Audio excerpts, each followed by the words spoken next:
اس نے قرآن بولا لہذا مدرسہ ہی بند کر دو، یہ تو کوئی طریقہ نہیں۔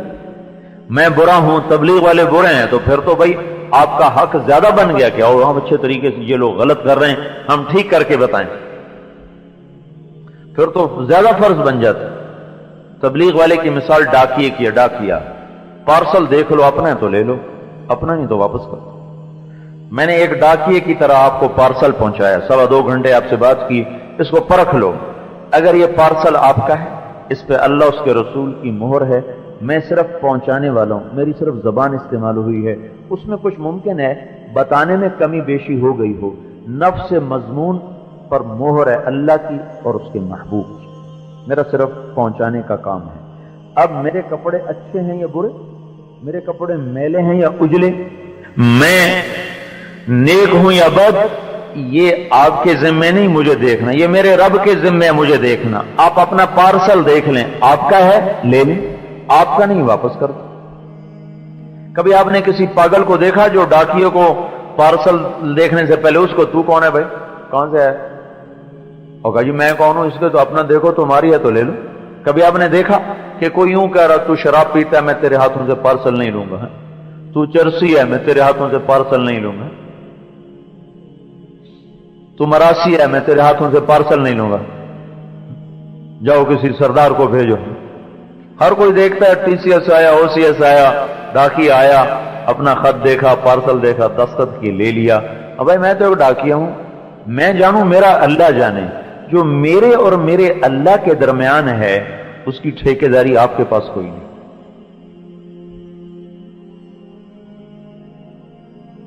میں نے اگر بول میں خیانت کی ہو اس کو آپ ضرور پکڑیں کہ تم نے یہ بات حدیث ہمیں غلط سنائی ہے، تم نے یہ آیت ہمیں غلط ترجمہ کر کے دی، تم نے ہمیں اپنی طرف بلایا ہے، اگر اس میں نے خیانت کی ہو تو اب مجھے ضرور پکڑیں۔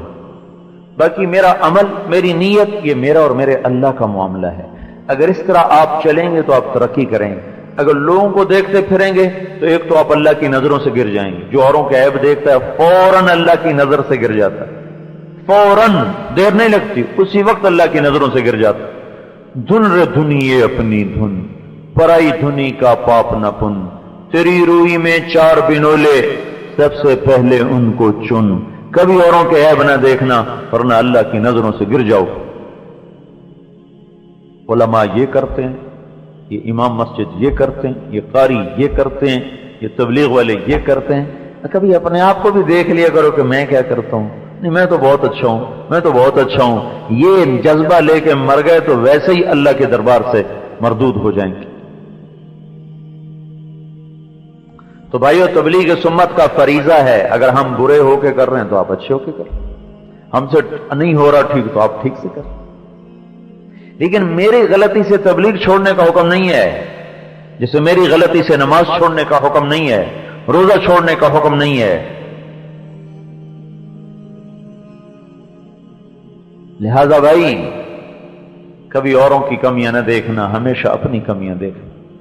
غیبت سے اپنے آپ کو بچانا، غیبت سے آج توبہ کی ہے نا، دیکھو زبان پہ نظر رکھنا، دیکھو غیبت سے بچنا، غیبت سے بچنا اس نے گھروں کے گھروں کو آگ لگا دی ہے، سارے معاشرے میں آگ پھیل گئی ہے، جنگل کی آگ سے زیادہ خوفناک ہے، جس نے ہڈیوں تک کو جلا کے راکھ کر دیا ہے۔ کبھی غیبت میں نہ کسی کے در پہ نہ ہو جانا، یاد رکھنا، پھر کہتے ہو میں اپنے الفاظ واپس لیتا ہوں، یاد رکھنا بھائیو، الفاظ کبھی واپس نہیں ہوتے، الفاظ کبھی واپس نہیں ہوتے۔ اچھا یہ میرے الفاظ واپس، میں اپنے الفاظ واپس لیتا ہوں، اگلے کو زخمی کر کے اب تو کہتے ہو میں اپنی گولی واپس لیتا ہوں۔ اور زبان کا زخم گولی کے زخم سے زیادہ خوفناک اور گہرا ہوتا ہے، زبان کے لگائے زخم بھرتے ہی نہیں ہیں۔ تو وہ لفظ جس پہ آپ کو کہنا پڑے کہ میں اپنے الفاظ واپس لیتا ہوں، انہیں بولنے سے پہلے ہی واپس لے لیا کرو، انہیں زبان پہ آنے ہی نہ دو کہ بعد میں کہتے پھرو میں اپنے الفاظ واپس لیتا ہوں۔ اس لیے بھائیو، اپنی زبان کو غیبت سے بچانا بہت بڑی بندگی ہے، 1000 نفل سے بھاری ہے اپنے بول کو غیبت سے بچا لینا، 1000 تسبیح پہ بھاری ہے اپنی زبان کو غیبت سے بچا لینا، ساری رات کی تہجد پر بھاری ہے اپنی زبان کو غیبت سے بچا لینا۔